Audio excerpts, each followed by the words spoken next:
the reshaping of Europe required by Bible prophecy. And we're going to go through some of the things that have been happening in our world in the last 6 months or so, which have completely turned it upside down. And of course, one of the major events was the election of Donald Trump on the 5th of November 2024. And I think all of us accept the fact that God puts people in power. That's the clear testimony of Romans 13, verse 1. For there is no power but of God. The powers that be are ordained of God. And he even puts evil men in power. Psalm 17, verses 13 and 14, using Rotherham's translation, says, "Deliver my soul from the lawless one who is thy sword, from men who are thy hand, O Yahweh, from the men of this age." Now, very appropriate words, aren't they, in relation to Donald Trump, because he has gone about turning the world upside down. I want to talk a bit about that because it's had a major effect upon Europe and on many other things, as you're going to see. So let's just do a very quick review of what's happened in the last 6 months or so. It is, I think, one of the most significant events in what was a dramatic year, 2024. The election of Donald Trump as the 47th president, after, of course, he spent 4 years in office as the 45th president of the United States of America. On election day, most of the liberal media were very confident that Kamala Harris would win for the Democrats. She was, of course, annihilated in the Electoral College vote, 312 to 226, which is one of the largest victories of a presidential election for some time. And of course, there were many that were simply unable to accept or to believe that this had happened. He even won the popular vote, something he didn't do back in 2016 when he became president. And so what was it that shifted? Well, of course, he was called many things during the election campaign, many derogatory names, even Hitler was used of him. And we know the historical record that he has a dubious past. His behaviour hasn't been what you'd say classic moral behaviour on many levels, but that doesn't really matter to God because he does put the wicked, he puts the basest of men in power, as we know. If the election had been on purely moral values, its outcome may have been quite different. But none of the above affected an electorate that was sick of struggling with the cares of everyday life. Now, I've just come out of America, and wherever I go there, I hear of people who, have given up eating eggs because they're too expensive. I'm not quite sure what it's like here in Canada yet. But the cares of everyday life, the cost of living crisis that we have, the swarms of illegal immigrants that were coming into America, many of them criminals, the rampant wokeism that had got to a point of ridiculousness. Some of it was quite obscene. The crime and the violence, which is so much part of American life, all of that had got to the electorate, and they decided that Donald Trump was a better deal than Kamala Harris, who would have changed nothing. She said that. She would have changed nothing. And so nothing would have happened in relation to world events either. God wanted something different. And I think that was the great thing about what happened on the 5th of November, is that clearly God was involved to put this man in power. And the outcome demonstrates the truth of Daniel 4:17. But the Most High rules in the kingdom of men, but he sets up over it whomsoever he will, even the basest of men. Now, I've heard some say, well, that could be a reference to Christ, but the context wouldn't support that. The context is about Nebuchadnezzar and, the people that would follow him, the Belshazzars of this world. They were the basest of men. So, yes, Christ was lowly, but he wasn't base in the moral sense. And so I think it doesn't refer to him. I think it refers to men like Donald Trump that are put in power for the purpose of God. Now, the contrast between his first and second terms couldn't be more marked. With the value of hindsight, Donald Trump acknowledges mistakes were made in his first term as president. Some wrong choices for members of his cabinet, his advisors and government appointees saw a measure of gridlock because even the Republicans of his own party that he appointed ended up working against him. There were people that were undermining what he was trying to accomplish. And so he realised that after 4 years. And I think God made him stew in his own juice. He was defeated by Biden, which was a huge blow to his pride. And God made him stew in his own juice, watching Biden make a complete mess of things, so that when he did come back, he would come back with a vengeance. And I don't think there's ever been a president in American history that's done so much in just a few weeks as Donald Trump. He has literally turned his country upside down, and he's turned the world upside down. All because God wanted this man to do just that. You're going to see what's happening in Europe. They are in a state of apoplexy in Europe right now. They don't know which way to turn. And the outcome of this ultimately is going to be the fulfillment of Bible prophecy. And we are watching it happen before our very eyes. If you get the impression tonight that I'm one of the most excited people on the planet, you're quite right. Because this is telling me we are very, very close to the return of Christ. And there are many other factors that come into that as well. Donald Trump's 78 years of age, so he's not a young man. He cannot stand again. His party controls every level of government. They rule the House, they rule the Senate. He rules the Supreme Court. He's got every lever of power that any president could ever desire.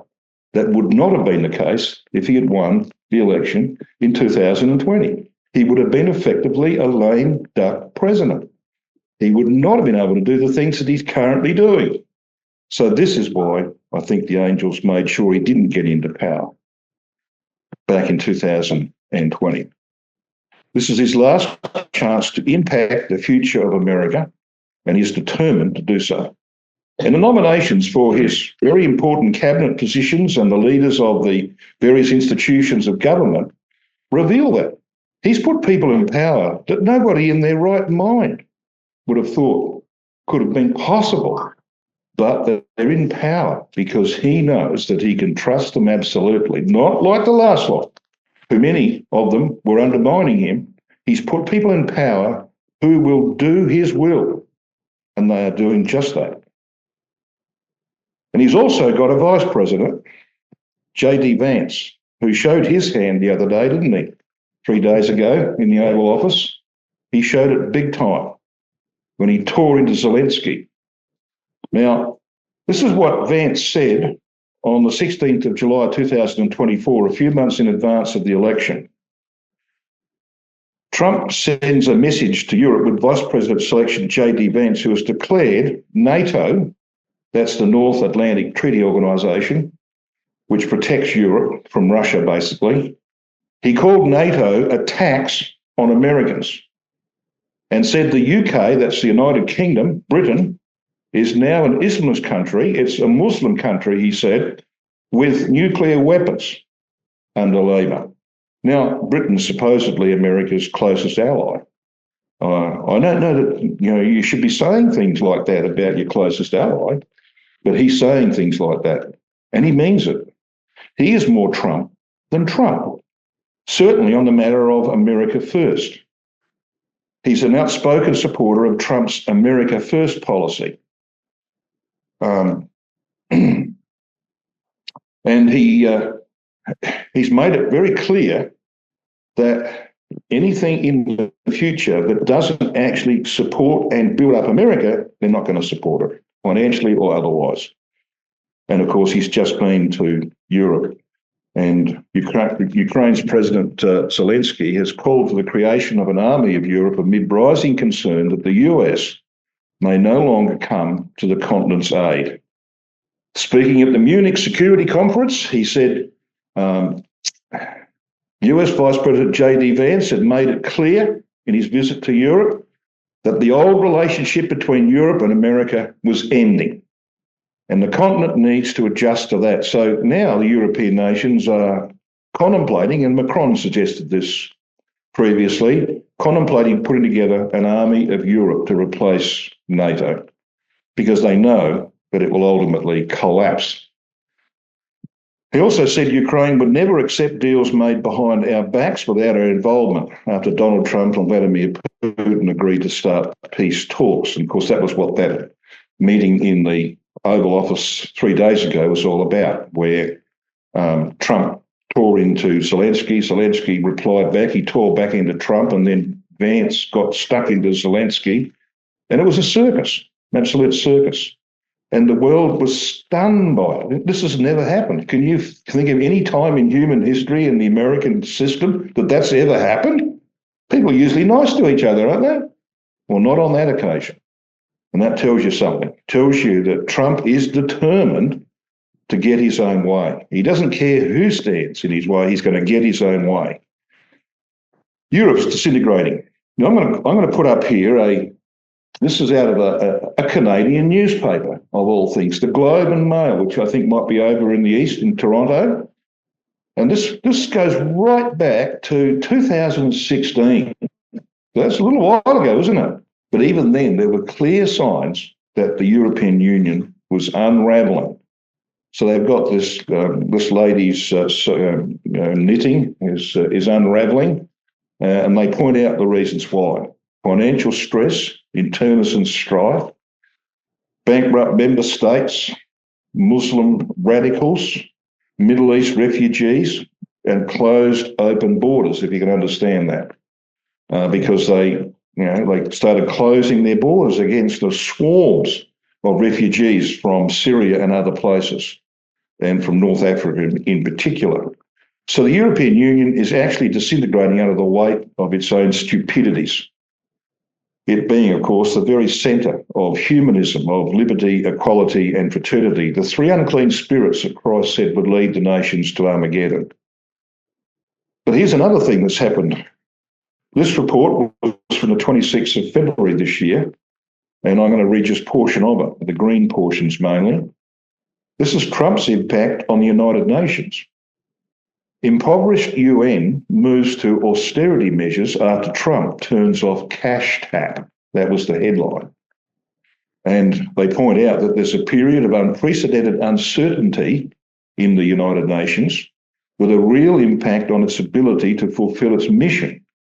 Not that it does very much, but that's where they're up to. They don't have the money. Well, you might ask, why not? Well, most of the nations in the United Nations don't pay anything. Guess who pays the bulk of it? Yeah, the US. And Trump's sick of it. He stopped the payments to the United Nations, and now they are almost bankrupt. Goes on to say in the next green section there, US President Donald Trump is withholding the transfer of several budgets to the United Nations so far, and the international organisation, which is currently experiencing a serious economic crisis due to a sharp decline in its financial resources, has been forced to take drastic measures. And they're cutting back on a lot of things because there simply isn't the money to do it. You can't have people out in the field if you can't pay them. And so that is another thing where Trump has turned the world upside down. But I want to talk now a little bit more about America, but then I want to just really get stuck into Europe and see what's happening there. And what I'm going to do is I'm going to point out what's happening, and then we're going to go to the scripture and find out why that's happening. Because the scripture tells us what has to happen before the return of Christ, at least before Armageddon. And we'll see that it's actually beginning to happen before our very eyes, which is a terrific sign of how close we are to the return of Christ. Now, I can say this in Canada and not have rotten tomatoes thrown at me. It doesn't always go down well, I can tell you, in America. But I keep saying it because one of the things that's happening in our community, brothers and sisters, is that we're getting away from the position taken on Bible prophecy by our pioneers, and it's costing dearly. That's the problem we got. People are not reading the pioneer writings. We're getting away from their interpretations. We're creating our own little ideas, and it's leading to disaster. I know where this came from, this idea that America was a young lion. It came from Australia, and so I'm embarrassed about that. all right? It came from Australia. But it's wrong. It's clearly wrong. And Brother Thomas knew it was wrong way back in 1860. And I can give you the 4-page article if you want it. In the Herald of the Kingdom and the Age to Come, in 1860, he was asked a question by a sister. Her question was, what part does America play in Bible prophecy of the latter days? He gives the first paragraph, which is like an executive summary of what comes in the next 4 pages. And that executive summary, he says that America plays no part in Bible prophecy of the latter days. He's very, very clear about that. And if that wasn't enough, a few years later in Eureka Volume 3, he confirmed that. Someone asked Brother Roberts what part America would play, whether they were a young lion. You know what his reply was? He said, America would make a good young lion, but they're not one. All right? So why aren't they a young lion? Well, because they don't have the system of government of young lions. To be a young lion, you have to have a British form of government. So when we read Ezekiel 38:13 about the young lions, America is not included in that. And it will not even be a friend of Israel at the time of Armageddon. You know that, don't you? In Jeremiah 30 and verse 14, we read, all thy lovers have forgotten thee. They seek thee not. Now we know what the context is. Verse 7 of Jeremiah 30 says, this is the time of Jacob's trouble. This is the time when Gog comes down into the land. This is the time when they are in serious trouble. So we know what the timing is. And at that time, Israel will have lost its lovers. Now, who would you say has been Israel's greatest lover since it was formed into a nation state in 1948? Well, of course, America. Well, yeah, that's going to die. Now, I don't know how it's going to die, but I'll tell you something. J.D. Vance, if he becomes president, and I'm just going to throw out a scenario here, and it's probably not wise to do this because you get criticised for this sort of thing, but I'm going to do it anyway because I think the angels have been at work to make sure that a man like J.D. Vance becomes vice president of America. If you said that to someone 12 months ago, they would have put you in a mental asylum. They would have said you're stupid. J.D. Vance used to be a heavy critic of Donald Trump. Did you know that? He used to criticise him uphill and down daily. How come he gets to be vice president? Well, I mean, Donald Trump does strange things. But for him to become vice president is against all the odds. Now, if Donald Trump gets assassinated or dies in office, he's 78, he's not a young man, then J.D. Vance becomes the president of America. And did you know that if he was, let's just say that Trump dies in 2 years' time and he becomes the president, he can have 2 terms. He can stand at the next election. And if I'm right, there will be a depression going on at the time. He'll get elected and then he'll get a second term. He will be the president of America at the time of Armageddon. And America will not be supporting Israel.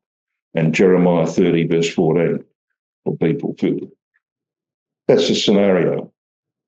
Someone will tell me later on that I got that wrong, but I think it'll turn out to be right.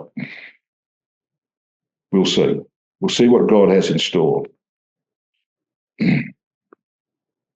Here's that verse, Ezekiel 38:13, the last verse that was read for us. Sheba and Dedan. Now we know who Sheba and Dedan are.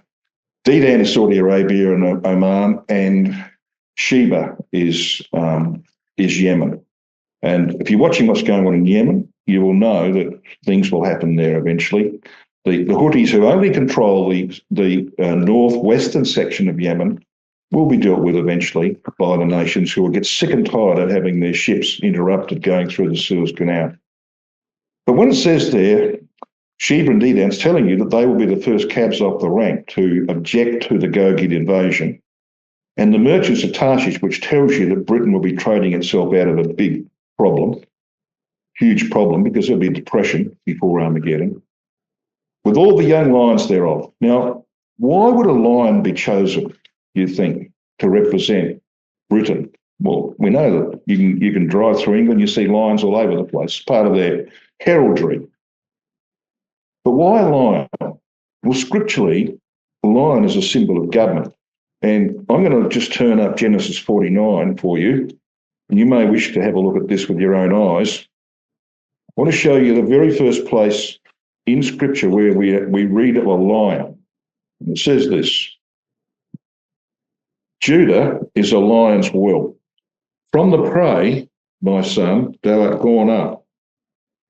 He stooped down, he couched as a lion, and as an old lion, who shall raise him up? So why a lion for Judah? Well, verse 10 tells you why. The scepter shall not depart from Judah. Now, scepter, of course, is what a king has. It's about monarchy. The scepter shall not depart from Judah, nor a lawgiver from between his feet. And that little phrase there, a lawgiver, is not talking about a person, it's talking about the way that they used to hold the scepter between their knees. So when you read of a lion, read government, a particular form of government, the British type of government. And in 1776, when the Americans were fighting, of course, the War of Independence against the British, a war which they won in 1782 with the help of the French, who were financing the Americans, which is what busted the French economy and led to the French Revolution. In 1776, when the fathers signed the Declaration of Independence, they made it perfectly clear they wanted absolutely nothing to do with the British form of government, not even titles. So the title of president didn't exist there. That came a lot later. So when Washington became president, he wasn't called president. That came later. They didn't want any titles, no misters, no sirs, nothing like that, no knights, nothing like that. They refused to have anything to do with the British form of government. And to be a young lion, you've got to have a Britich form of government. Now, you've seen that poster from the First World War. Who are the young lions? Australia, Canada, India, and New Zealand. They've all got a British form of government, a parliamentary form with a prime minister, right? Usually two houses. You've got a House of Representatives and a Senate. It's called a House of Lords in Britain. But that's the pattern of British government. That's why they're called young lions. America is not a young lion. We should just stay with our roots on those sorts of things. So I want to just very quickly summarise. If you've heard me talk about this chapter before, you've seen this slide before. I put it up often, and I do that deliberately. Ezekiel 38, what does it require? Well, in verse 2, it requires that a dictator will dominate the entire Eurasian continent. Now, Eurasian, of course, has got Europe and Asia in it. That's a word combining Europe and Asia to dominate the entire Eurasian continent. Now, I'm not going to go into that because it's another subject entirely. Verses 5 and 6, the territory east and north of Israel will be under Gogian control. And in particular, in a moment, we're going to talk about Gomer of verse 6, and we'll come to that in due time. In verse 6, a dependent Europe falls under Gog's political control, and I could have added the words in there, without the need for invasion. In other words, these European nations will simply fall under Gog's political control. At least they'll be allies, they'll be part of the Confederacy, without the need for Russia to invade. There's no mention of that anywhere prior to Armageddon. The West Bank, and I've been giving talks along the way about this, the future of the West Bank and the Gaza Strip. Some of you might have seen those talks. The West Bank will be part of Israel proper, verse 8 tells us, and that process is already underway. The finance minister of Netanyahu's government has given orders to the departments that have to deal with the West Bank to start the process of annexing the West Bank this year, 2025. Something that might also happen in 2025 will be that there will be a Palestinian state formed, but it won't be in the West Bank where they want it. It'll be in the Gaza Strip where the Bible wants it. Verses 8 to 11, Israel will be at peace internally and with near neighbours. And there are prophecies about how that will come to pass as well, which I won't go into now. Verse 12 tells us that the West Bank will also be part of Israel proper, because it talks at the end of that verse about the Jews who have gotten cattle and goods dwelling in the midst of the land, says the King James translation. And that word midst actually means the navel. If you look at the land, Hermon is the head, the two ranges down through Hebron, they are the legs. The Carmel range is your arm. Point of the Carmel range is the finger, all right? Where's the navel? Right smack in the middle of the West Bank, as they call it. Israel doesn't call it the West Bank, they call it Judea and Samaria. And did you know that they're actually now importing longhorn cattle and other cattle from Texas? Because the place to have cattle in the land is in the West Bank. If you drive from Shechem up through Dothan, which of course is important in the life of Joseph, to Jadin, which Israel's currently cleaning out. The IDF is in there cleaning it out. And then you drive into the valley of Jezreel. That is the best part of the land to graze cattle. You don't see too many cattle in Israel, but they're importing them from Texas, just as verse 12 says.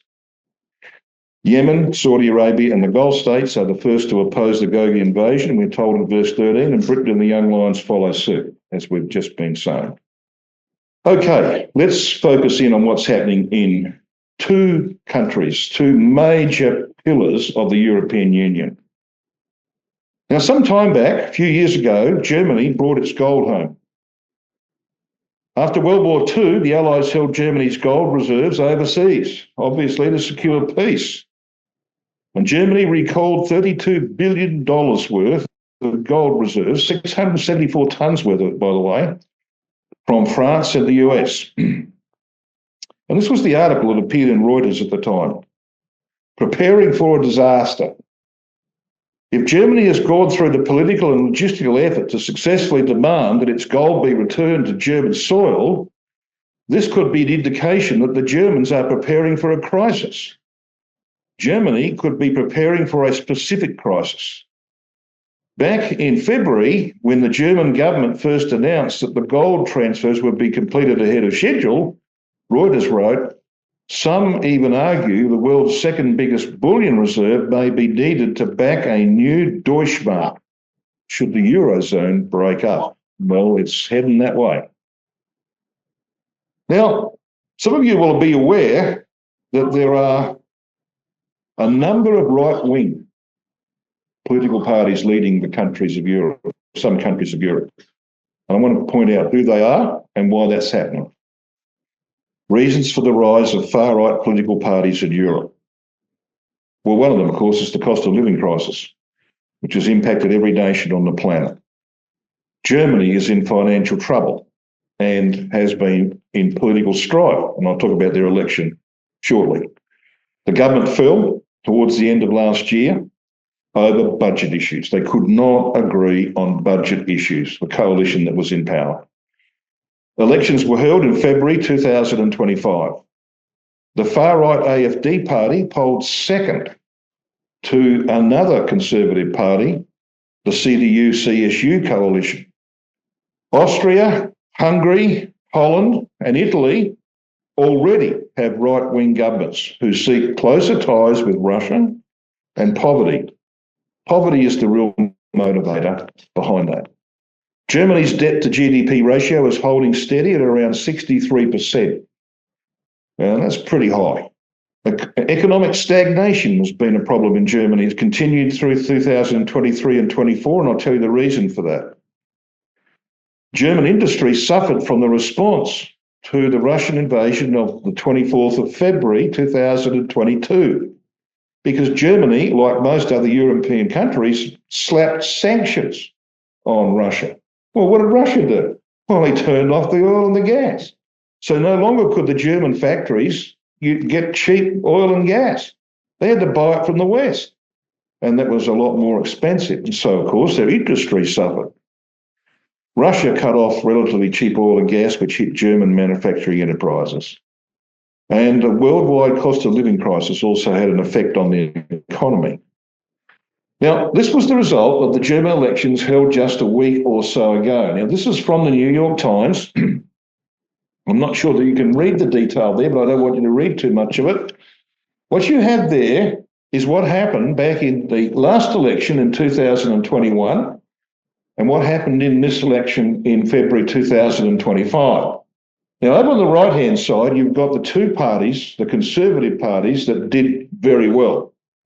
So you've got the CDU, CSU, they are conservative parties who got 24.1% of the vote in 2021, and they increased that by another 4%. They got 28.5% of the vote. Over on the right-hand side, you have the AfD, the Alternative for Germany Party, and I'll come to more details on them in a second. Back in 2021, they got 10.4 of the vote. This time they got 20.8. They came in second. They doubled their vote. And it reminds you of what happened in the late 1920s and the early 1930s when Hitler came to power. The Nazi Party didn't do all that well until the late 1920s when the Depression hit and they started to do better. And then finally, in January 1933, the other party said, well, we can't rule this country. Let's give this guy, he's a bit of a jerk, but let's give this guy a go. He immediately had the Bundestag burnt down, declared martial law, and put the other parties out of business. That's what happened in the 1930s. Whether it's going to happen in the future, we don't know. But going across to the party in the middle there, the one with the red, you see the 16.4%?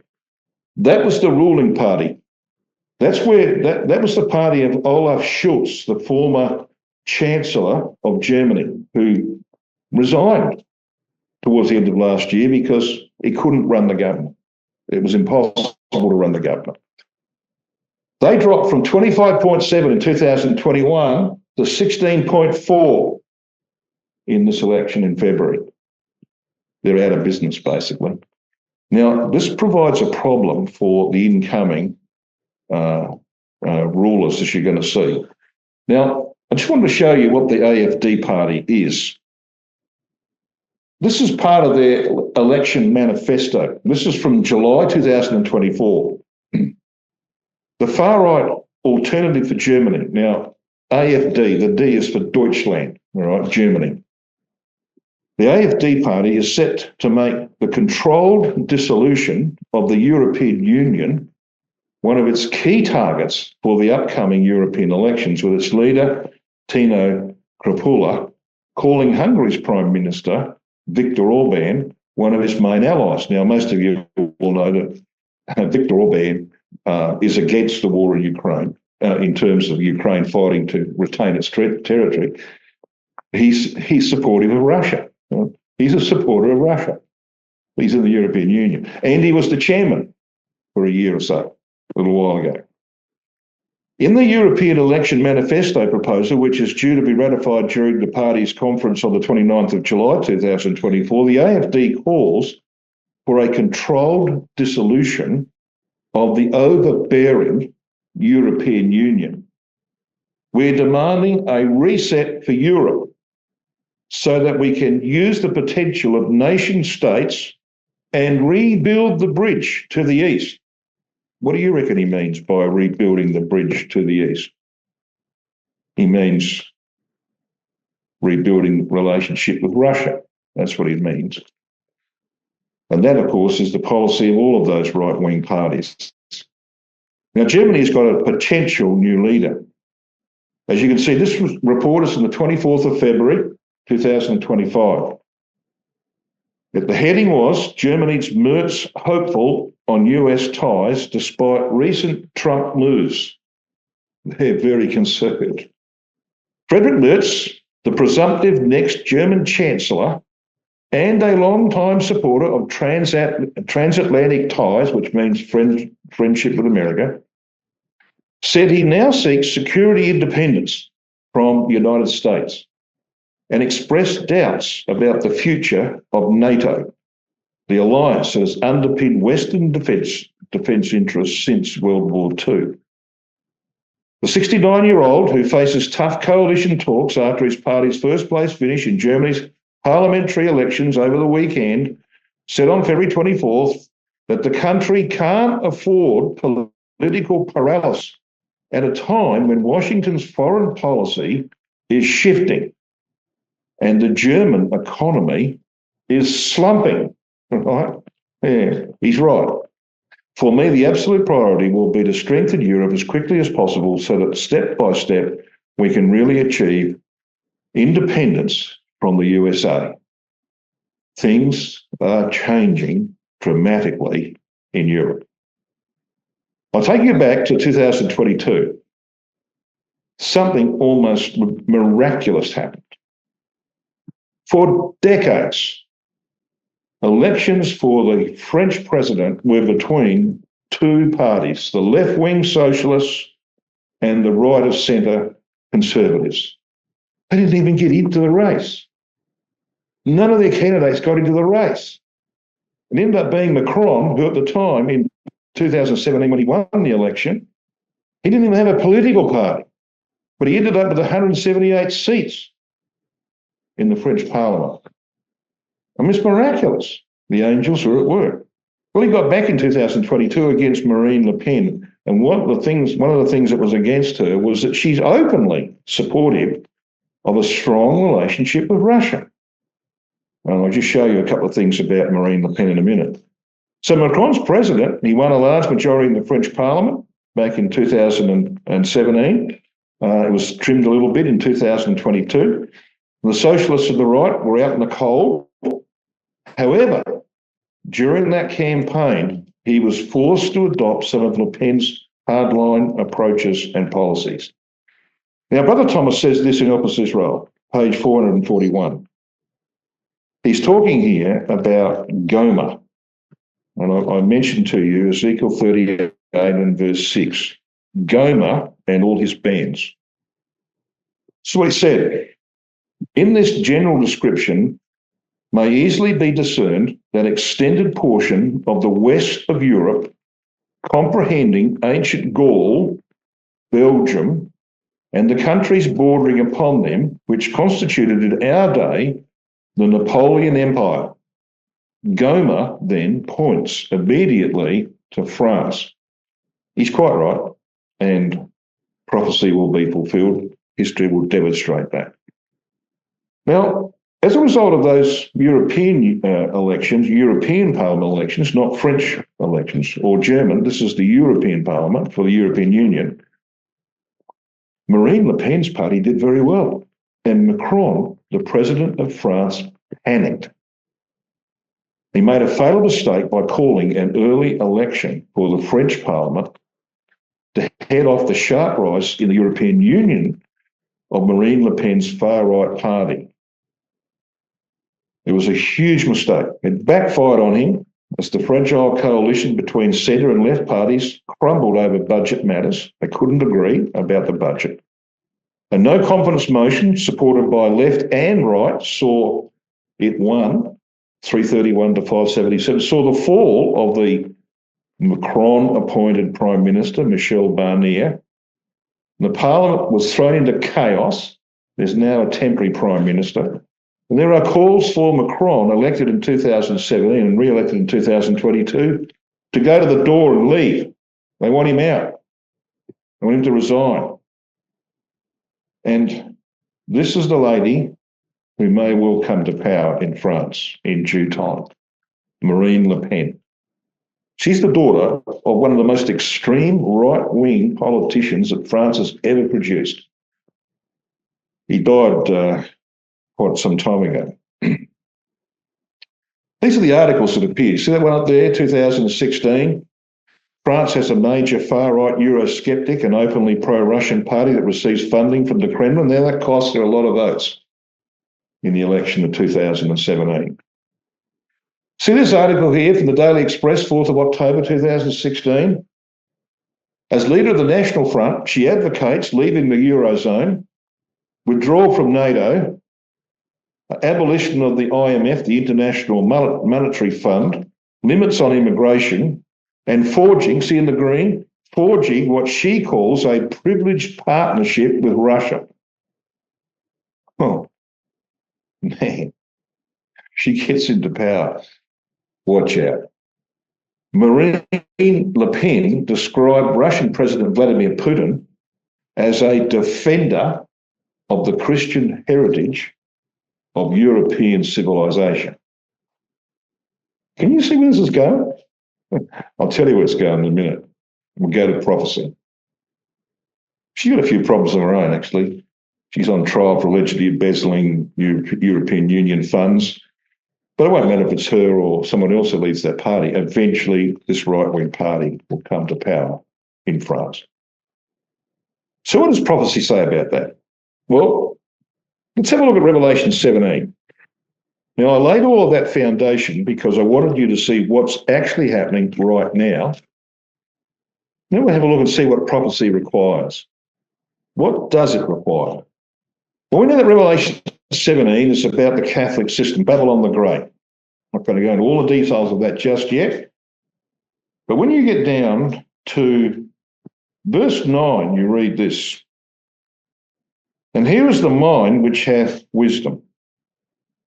The seven heads, and so it's dealing with the imagery of the previous verses of the beast written by this woman, this harlot and her daughters, etc.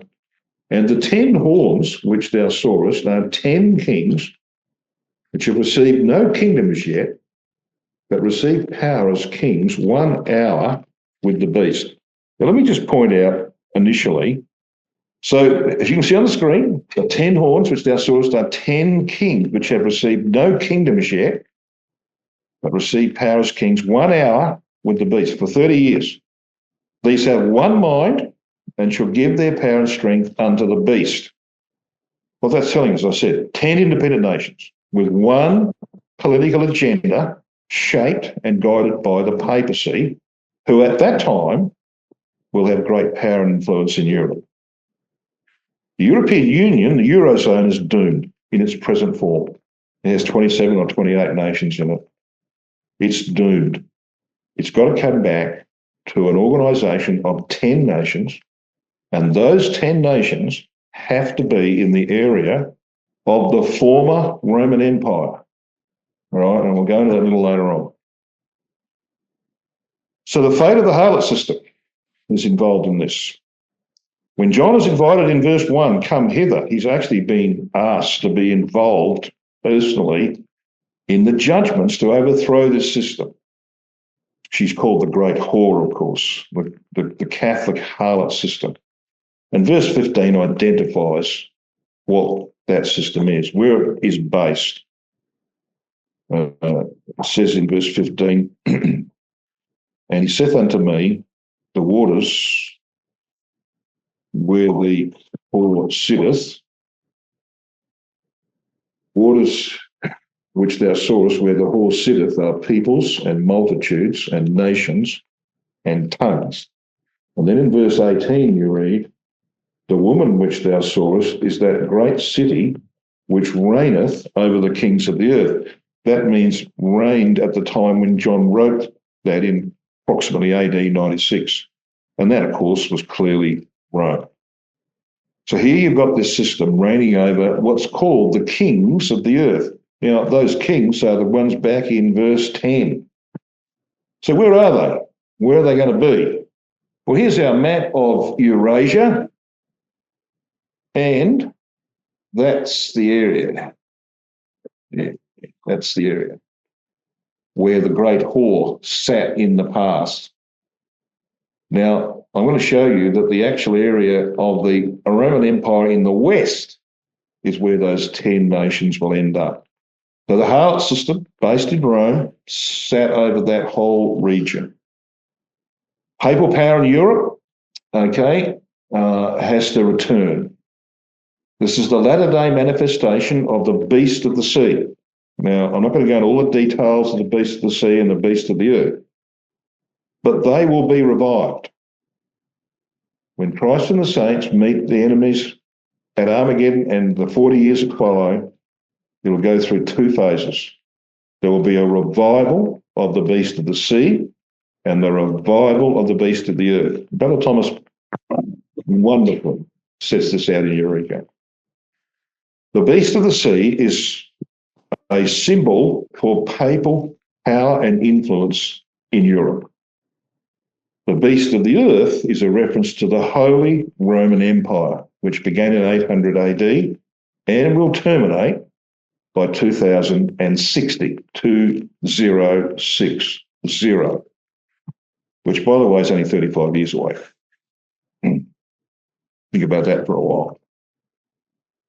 It's the latter-day manifestation of the beast of the sea, a revival of papal political power following the devastation of the French Revolution and the Napoleonic Wars. If you have a look at Revelation 17 and verse 16, this is what you read. And the 10 horns which thou sawest upon the beast, these shall hate the whore, and shall make her desolate and naked, and shall eat her flesh, and burn her with fire. Well, when did they do that? They did that in the French Revolution, didn't they? They did that at the time when they rose up against the Catholic system. Napoleon, of course, had a great influence on the shelving of the papal system for a while. He locked the Pope up. But then look at verse 17. For God had put in their hearts to fulfill his will and to agree. To agree with what and with whom? Well, we're told. And give their kingdom unto the beast. That's how they get their power. See, back there it said they didn't have power yet. This is how they get their power. They give their kingdom unto the beast until the words of God should be fulfilled. And we know that this is the latter days because we read that this is the power that goes into perdition at the end of verse 11. All right? So this system, the Catholic system, goes into perdition. That is, Christ and the saints destroyed. So what is it saying? It's saying that what we saw in the past has to be restored. Well, it isn't restored yet, but we're watching the beginnings of that process. And it's happening very, very quickly. Now, you've all seen this chart, haven't you, of the way that prophecy unfolds with Nebuchadnezzar's image. And then down here in the latter days, you've got the image standing up again. And you've got that system, the scarlet-coloured beast with the 10 horns and the Catholic harlot sitting on it, etc. And you go through the various phases. You know, you cannot understand the apocalypse unless you understand Daniel. It's impossible. But as you look down that bottom line there, you can see the phases that it went through. You've got the beast of the sea phase. Looks like a leopard. It's got the four animals of Daniel 7 involved in it. Then you've got the lamb-like creature because it's a religious organisation with the 2 horns, the emperor horn and the papal horn, and it gives power unto the image of the beast, the papacy, all right? Well, it was a phase of history, but it's all going to have to happen again. It will all be revived again. That's just it's an expansion of that particular period of history. And as I said, it's going to come back again. And I'm going to show you that the power that Christ and the saints meet initially from Armageddon until Rome's destroyed 10 years after Armageddon is the revival of the beast of the sea. When Rome's destroyed, they won't give up. Catholics not going to give up. They will resort to Central Europe, to Germany, probably because that's where Charlemagne was in power, and they will rebuild their system and we'll have a revival of the Holy Roman Empire. That's what the First, Second, and Third Reichs were about. You know, you had the First Reich, 1870. You had Hitler's Third Reich. You're going to have a Fourth Reich. That's what it was about. It's the revival of the Holy Roman Empire. The whole point of the European Union was to revive the Holy Roman Empire. That's why Charlemagne was on their coinage. So the beast of the sea and the earth phase. The beast of the sea, of course, is that area there. The sea is the Mediterranean Sea, and the beast of the earth is the European area. That's going to be revived. Now, this is a history of papal power. You go back to AD 529 to 533, you had this beginning of the beast of the sea phase. And you had a 1260-year period, time times the dividing of time, which came down, as you can see, to the French Revolution. From 529 to 533, you had the Justinian decrees giving the Pope political influence in Europe, in the West. 1260 years later, it was overthrown in the French Revolution. You come down to the beast of the earth phase, and we know historically that the Holy Roman Empire began in AD 800. Nobody refutes that. You come 1260 years beyond that, and you come to 2060. That's when it's got to be destroyed. Not Catholics. Catholics will last for some time after that, but the system, the empire that supports the papacy and the papacy, got to be destroyed by 2060. And this is a chart of Roman Catholic resistance to Christ for 40 years after Armageddon. So you've got Armageddon there. He's come a lot earlier than that to collect his saints, of course. But you've got the appearance of Christ to the nations at Armageddon. And then you've got Catholic power taking a dive as a result of that. But then they rebuild, Psalm 2 says. They collect together. They gang up against Christ. Rome's destroyed 10 years after Armageddon. They resort to Central Europe. They rebuild their power. By the time that Elijah has got all of the Jews out of all the countries where they'll be scattered, and they will be the weapon that is used against that system for the next 30 years. Got a bit of an idea, a bit of a feel for that. But this is how it will unfold. There is the revival of the beast of the sea phase, the Pope with political clout and influence in Europe. And then you've got the revival of the beast of the earth phase, the Holy Roman Empire, when they resort to Central Europe.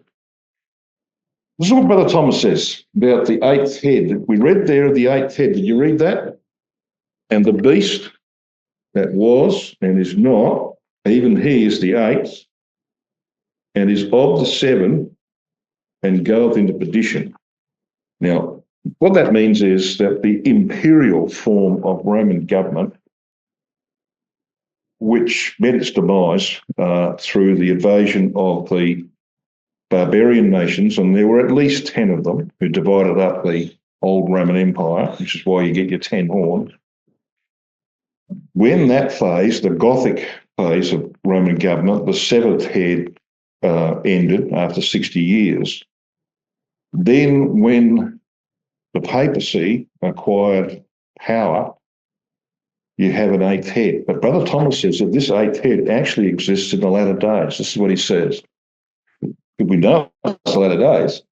He says the eighth head is the Holy Roman Empire under his holiness and his apostolic majesty, forming a conjoint dynasty as symbolised by Daniel's little horn with eyes of a man and mouth of blasphemy. In Eureka Volume 5, page 199, the eighth head of Revelation 7 is the Holy Roman Empire founded by Charlemagne and based in Vienna in his day. That was the empire of Charlemagne.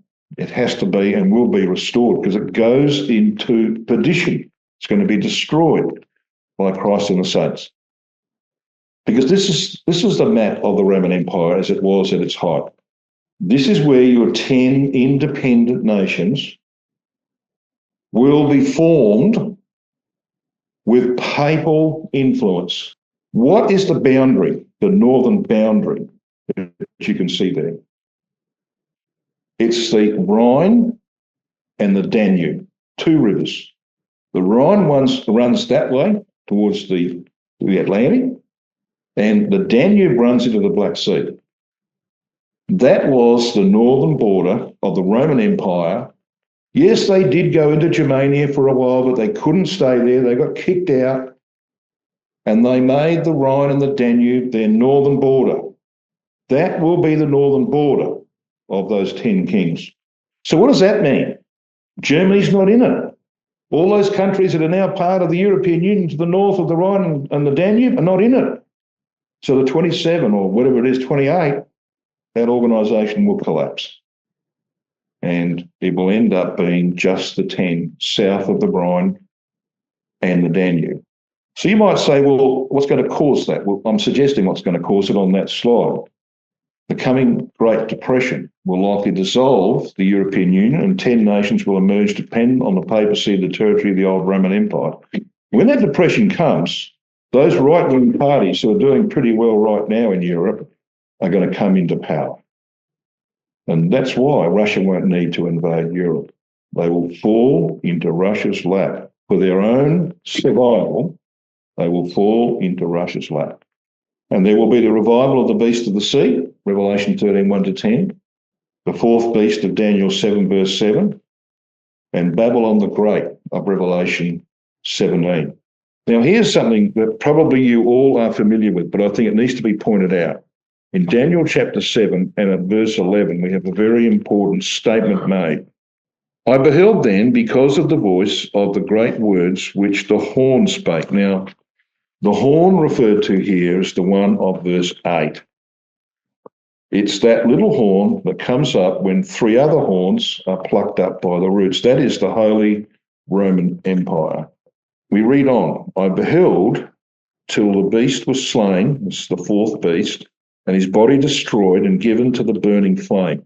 What that's telling us is that the revived Roman Empire, which we've been talking about, that area there you can see bounded by the red, okay? This is where Catholicism will be centered at the time of Armageddon and post-Armageddon. That will be the center of rebellion against Christ's rule. And because of that, they will be utterly destroyed. The land will be vacated of all its inhabitants. That's what Revelation 18 is about, 18 and 19. It's all about that. That land will be vacated of all its people. And those nations who are submitted to Christ, who don't have anywhere to live, they're called unclean birds and animals in Revelation and in Isaiah 34, they will take it over once that land has been vacated of its inhabitants. So in Daniel 7, that's the fate. Total destruction, that's the fate of the fourth beast, Babylon the Great, the latter days. But what about the others? Verse 12. As concerning the rest of the beasts, they had their dominion taken away, yet their lives were prolonged for a season and a time. Brother Thomas says, I think quite correctly, that is for the millennial period. So the peoples who are outside that territory, that were part of the 4 world empires, right, their territories. So it goes right across to, to Pakistan. That's how far that the empires went, Persia and Greece. The peoples who are outside that, some of them will survive and they will be able to live on into the millennial period, they and their children. So what's that telling you? It's telling me this, that the old Roman Empire has to exist in the latter days. That's what it's telling you. Because it's got to be destroyed. Revelation 17, the go to perdition, got to be destroyed. Can't destroy something that's not there. That is why what we're seeing now happening in Europe is so important to us. There will be a huge change overtake that region when the Great Depression comes. And it's coming. It's coming at the same time that the dead are raised. And that's what Daniel 12 verses 1 and 2 is about. And the operative phrase in Daniel 12, 1 and 2 is that little phrase there in verse 1, and at that time. It's telling you we have concomitant events, the time of trouble, such as never was since there was a nation on earth, which is sounding pretty horrible to me, right? Nothing in history has come close to it. The time of trouble such as never was since there was a nation on the earth. At the same time, at that time, the dead will be raised. It says, thy people. It doesn't mean Daniel's natural people, the Jews, because it says, everyone that should be found written in the book. That's the book of life. This is responsible people. who have been faithful, whose names are still in the book of life. So they are raised from the dead at the same time that the world's economy goes over the edge of the precipice, and we go into a time of trouble that mankind has never seen. And it's coming. And it's in that period there, you see that time of trouble period?